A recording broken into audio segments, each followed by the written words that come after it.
All right, you guys, so I get this question a lot, and a lot of my clients ask me, what kind of leash do you use? And so, not that you have to use our specific leash, but let me go ahead and tell you guys why I like my leash, okay? Your leash shouldn't be the thing that's containing the dog. It should be the training that's containing the dog. But it's always best to have a nice tool to be able to have a little bit of control in case you're just starting off. Why I'm not a big fan of the first one is this clip. Again, it's nice, I like it, but what happens is that sometimes I've seen dogs try to push it off, and what'll happen is that they can get caught and it pinches. I've seen that happen to a husky, and trust me, you don't want a husky kind of doing all this and you're trying to take it off. So I'm not the biggest fan of this, but again, if you have it, you know, you go work your dog, but I really rather like this. The other reason why I like this one compared to the one that has it like this is that, again, the spring gets soft, it opens up. That means you can have a dog that can just run off.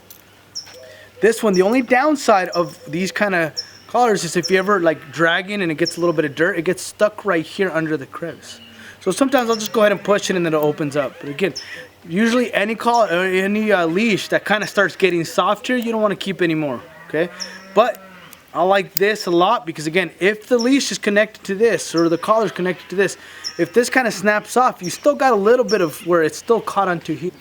Now, the other kind of leash that I really like is a slip lead.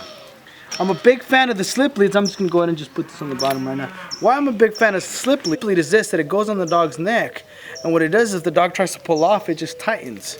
I also like having a locking mechanism, so for some dogs that you kind of have a little bit loose, it's nice. So it gives you plenty of give, but it's never just gonna fall off the dog.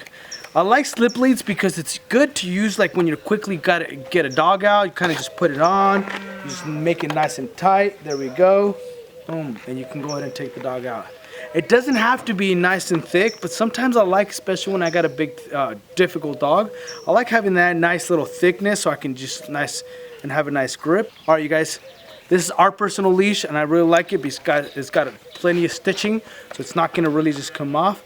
Sometimes, you know, they get scratched, they get beat up, they get chewed up. I like something that's going to last you as much as possible. All right, you guys, hopefully you like this video. Just have a great day.